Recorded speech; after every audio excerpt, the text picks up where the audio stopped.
ఒక మంచి వ్యక్తి. ఆ వ్యక్తిని గురించి మీకు చెప్పి నేను నా మాటలు ముగిస్తాను. ఆ వ్యక్తి పేరు ఏమిటో తెలుసా? గ్రహం స్టైన్. ఏం పేరు? గ్రహం స్టైన్ అనండి. గ్రహం స్టైన్ అనేటువంటి ఒక వ్యక్తి, ఆస్ట్రేలియాకు సంబంధించినటువంటి ఒక వ్యక్తి. ఆ వ్యక్తి జీవిత చరిత్ర గురించి నేను మీకు చెప్తాను. ఎందుకయ్యా ఆస్ట్రేలియా వాడి గురించి మాకు చెప్పాలా అంటే, ఈయన మన దేశంలో చేసినటువంటి ఒక గొప్ప త్యాగం. అది త్యాగం అనాలి, పని అనకూడదు. ఒక గొప్ప త్యాగం ఏందో మనం తెలుసుకోవాల్సిన భారతీయులమై ఉన్నాం. ఇతర దేశానికి సంబంధించిన ఒక వ్యక్తి మన భారతదేశానికి ఏ విధమైన త్యాగం చేశాడు అనేటువంటిది ఈ భారతదేశంలో పుట్టిన మనము ఎంతో తెలుసుకోవాల్సిన అవసరం ఉంది.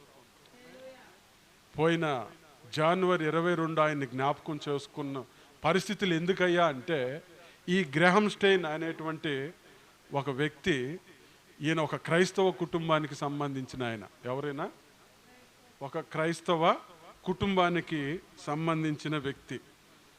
వీళ్ళది ఆస్ట్రేలియా. వీళ్ళ తండ్రి పేరు విలియం, వీళ్ళ అమ్మ పేరు ఎలిజబెత్. మీరు అన్ని గుర్తుపెట్టుకోవాలి. గ్రహం స్టీన్ తల్లి పేరు ఏం పేరు? ఎలిజబెత్. వాళ్ళ నాయన పేరు విలియం. హల్లెలూయా.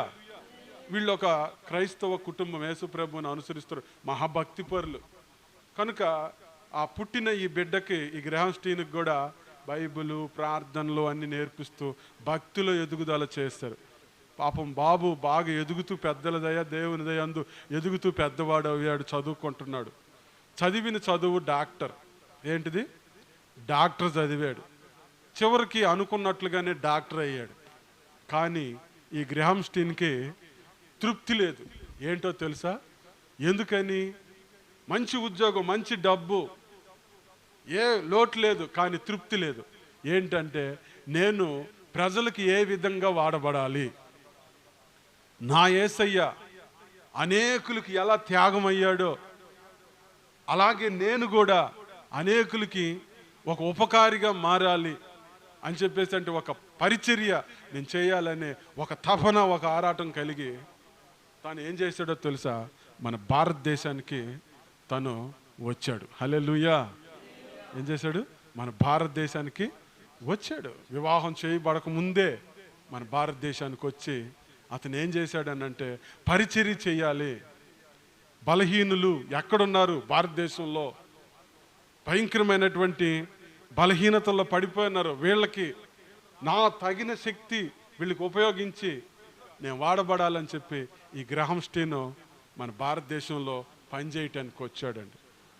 చూడంగానే ఏం జరుగుతుందంటే, మన భారతదేశంలో కుష్టు రోగులు ఎక్కువగా కనపడ్డారట.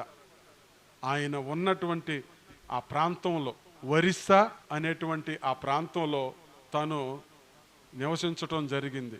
ఆ ప్రాంతంలో చూస్తే కుష్టు రోగులు ఎక్కువగా ఉన్నారంట. కుష్టు రోగులు వీళ్ళు ఊరిని బయటికి దోచేస్తున్నారంట. వీళ్ళని అంటరాని వాళ్ళుగా చూస్తున్నారంట. వాళ్ళని ఏది ముట్టుకొని ఇట్లా. నిజమే, కుష్ఠరోగిని ఎవరు ఆశ్రయిస్తారు, ఎవరు ప్రేమిస్తారు? అండ్ వాళ్ళ జీవితాలు ఆ రోగానికి పతనమైపోయి ఆదరించే వాళ్ళు లేక, ప్రేమించే వాళ్ళు లేక వాళ్ళ జీవితాలు అంధకారంలో పడిపోయి ఉన్నాయంట. చూశాడట. ఈయన దృష్టి అంతా వాళ్ళ మీదకి వెళ్ళిపోయిందంట. అరే ఏంటి వీళ్ళ జీవితం ఎట్ట అయిపోయింది, వీళ్ళు రోగాన్ని బట్టి ప్రజలు వీళ్ళని ఇలా చేస్తున్నారు, నా పరిచర్య ఇదే అని చెప్పి ఒక నిర్ణయానికి వచ్చి, ఈ కుష్టు రోగులకి నేను పరిచర్య చేయాలని భారతదేశంలోనే ఒక కుష్టు రోగుల ఆశ్రమాన్ని ఒకటి కట్టించాడట. కట్టించి ఆ కుష్టు రోగులను అందరిని అక్కడికి చేర్చి వాళ్ళకి పరిచర్య చేసి, ఆ రోగాలకి మందులేస్తూ, కట్లు కడుతూ, వాళ్ళకి ప్రార్థనలు చేస్తూ, యేసు ప్రభు గురించి చెప్తూ, యేసు ప్రభు ప్రేమని వాళ్ళకి కనుపరుస్తూ, ఇలా పరిచర్య చేస్తూ తన జీవితాన్ని కొనసాగించాడట. కొంతకాలానికి ఆస్ట్రేలియాలోనే మరొక అమ్మాయిని పెళ్లి చేసుకొని ఆ అమ్మాయిని కూడా ఇక్కడికి పిలిపించుకున్నాడు. వాళ్ళిద్దరూ కలిసి ఈ ఆశ్రమంలో అండి ఆ కుష్ఠరోగుల మధ్య పరిచర్య చేస్తూ ఉన్నారు. కొంతకాలానికి వాళ్ళిద్దరికి పిల్లలు పుట్టారు. దేవుడు కృప వల్ల ఒక పాప, ఇద్దరు బాబులు. హల్లెలూయా. ఒక పాప, ఇద్దరు బాబులు వాళ్ళకి పుట్టడం జరిగింది. చక్కగా వాళ్ళ ఫ్యామిలీ అంతా ఆ పరిచర్య చేస్తూ ఉన్నారు. ఏమండి కొంతమంది స్వస్థత పొందుకుంటూ ఉన్నారు. చక్కగా ఆ కుష్టి వ్యాధుల్ని ఆదరిస్తూ ప్రేమిస్తూ వాళ్ళ మధ్య ఆ పరిచర్య చేస్తున్నప్పుడు అనేకులకు క్రీస్తు ప్రేమ అర్థమవుతుందంట. ఏం అర్థమవుతుంది? యేసయ్య ప్రేమ అర్థమవుతుంది. ఎంత ప్రేమ వీళ్ళకి. వీళ్ళది ఈ దేశం కాదు, వీళ్ళది రాష్ట్రం కాదు, వీళ్ళది భాష కాదు, వీళ్ళు అవన్నీ విడిచిపెట్టి వచ్చి ఏమండి ఎవరో అయినా మన కొరకు ఇలాగ తన జీవితాలను పతనంగా పెట్టి ఈ రోగం వాళ్ళకి వసద్దా అనేటువంటి విషయాన్ని కూడా మర్చిపోయి పిల్ల నుంచి పెద్ద వరకు మనలోనే మెలుగుతూ మనల్ని నిజంగా ప్రేమిస్తున్నట్టు ఇది దేవుని ప్రేమ అని చెప్పి వాళ్ళని ప్రేమిస్తూ వాళ్ళు చెబుతున్నటువంటి యేసయ్యను కూడా వాళ్ళు నమ్మి అందరూ బాప్తిస్మం పొంది మారుమనసు పొందుతూ ఉన్నారంట. హల్లెలూయా. ప్రేమ కలుగుతూ ఉంది ప్రతి ఒక్కరిలో. బయట నుంచి ఉన్న జనాలు కూడా ఆకర్షితులు అవుతున్నారు. ప్రేమ అంటే ఇదిరా. అరే మనం చూపించలేని ప్రేమ వీళ్ళు చూపిస్తున్నారు. ఈ ప్రేమ వీళ్ళకి ఎక్కడి నుంచి వచ్చిందంటే యేసయ్య వల్ల వచ్చింది. వీళ్ళే ఎంత ప్రేమ చూపుతున్నారంటే ఇంక యేసయ్యకి ఎంత ప్రేమ ఉందని చెప్పేసి జనాలందరూ ఆకర్షితులై గొప్ప పరిచర్య జరుగుతున్నటువంటి గడియలట. ఎంతమంది ప్రేమించే వ్యక్తులు తయారవుతున్నారో అంతకు డబలు దూషించే వ్యక్తులు తయారవుతున్నారంట గ్రాహం స్టెయిన్కి. హల్లెలూయా. ఏమవుతున్నారు? ఎంత ప్రేమిస్తున్నాడో, ఎంత గొప్ప పరిచర్య చేస్తున్నాడో అంత గొప్ప శత్రుత్వం పేరుకోపోతా ఉందంట, ఒక పక్క లేస్తుందంట.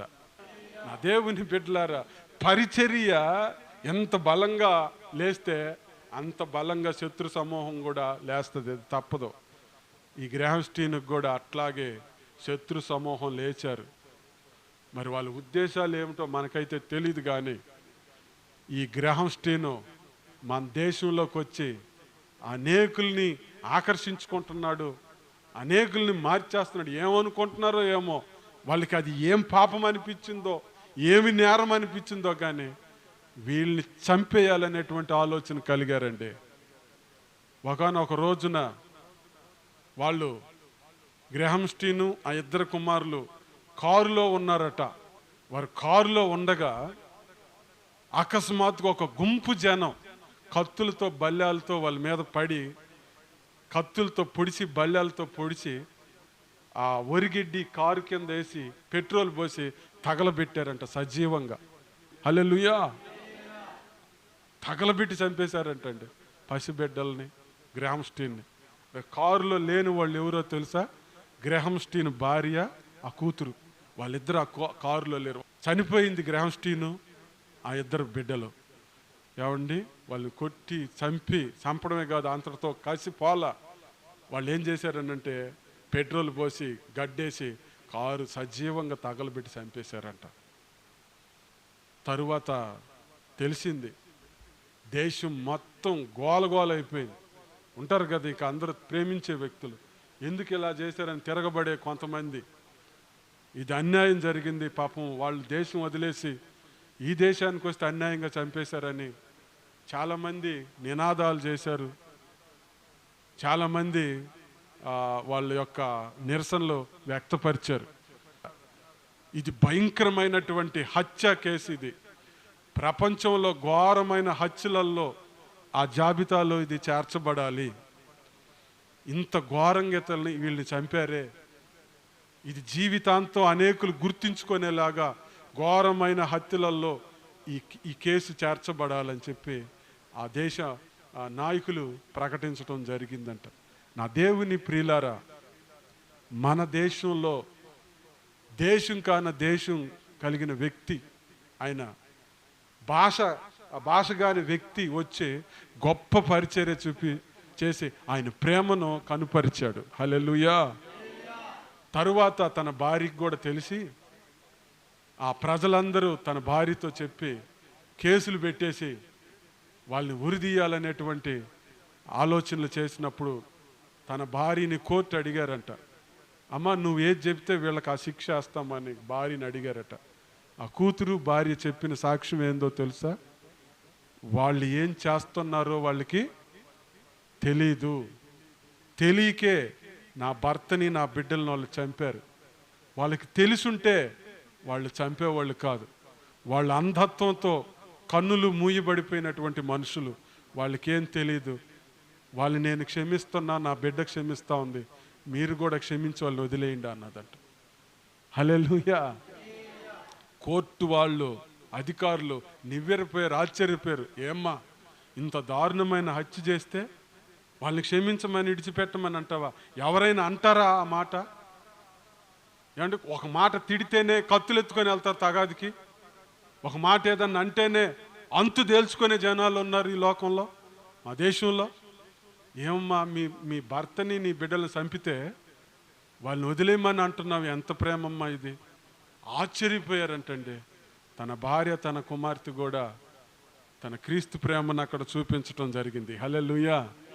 జైల్లో మారు మనసు పొందుకొని బయటకు వచ్చి గొప్ప సేవకులుగా మారిపోయారంట వాళ్ళంతా. హల్లెలూయా.